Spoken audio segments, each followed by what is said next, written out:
Hi friends, അപ്പോൾ ഇന്നത്തെ video എന്ന് പറയുന്നത് ഇന്നത്തെ വീഡിയോയെ പറ്റി നിങ്ങൾക്ക് മനസ്സിലായി കാണും. എന്നാലും ഞാൻ പറയാം, മനസ്സിലാവാത്തവർക്ക് വേണ്ടിയാട്ടോ പറയണത്. അപ്പം ഞങ്ങളിന്ന് മറ്റേ ശബരിമലയ്ക്ക് പോകാൻ പോവാണ്. ഇന്നല്ല, കുറച്ച് നാളായി, ഒരാഴ്ചക്ക് മുമ്പായിരുന്നു പോയത്. അപ്പോൾ ഇന്നാണ് എനിക്ക് വീഡിയോ എഡിറ്റ് ചെയ്യാൻ പറ്റിയത്. അപ്പം ഇത് ഞങ്ങളുടെ കെട്ടുന്നവർക്കാണ്. അപ്പോൾ ഇതിൽ എൻ്റെ കൂട്ടത്തിൽ എൻ്റെ അച്ചാമ്മയും അമ്മാമ്മയും അച്ചായും മഞ്ഞുണ്ട്.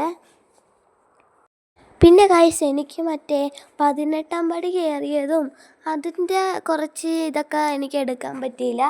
അല്ലെങ്കിൽ ഞാൻ എനിക്ക് എടുക്കാൻ പറ്റിയില്ല. ഭയങ്കര ഒടുക്കത്തെ തിരക്കായിരുന്നു.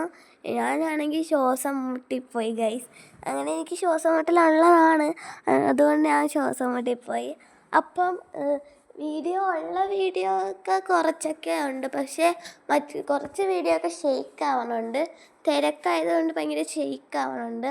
അതുകൊണ്ട് അതിന് സോറി ഗൈസ്.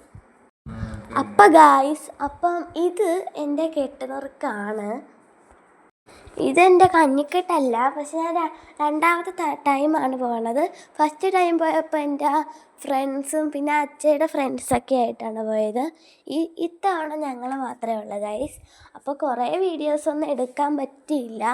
അപ്പം ഉള്ള വീഡിയോ വെച്ച് ഞാൻ അഡ്ജസ്റ്റ് ചെയ്ത് എഡിറ്റൊക്കെ ചെയ്തു. ഇനി ഞങ്ങൾ കാറിൽ കയറാൻ വേണ്ടി പോകുവാണ്.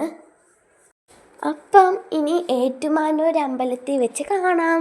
ഞങ്ങൾ ഏറ്റുമാനൂർ അമ്പലത്തിലും പോയായിരുന്നു. കുറേ അമ്പലത്തിൽ കയറണമെന്ന് പറഞ്ഞ്, കാണുന്ന അമ്പലത്തിലൊക്കെ കയറണമെന്ന് പറഞ്ഞ്. അപ്പോൾ ഇതാണ് ഏറ്റുമാനൂർ അമ്പലം. നല്ല രസമല്ലേ?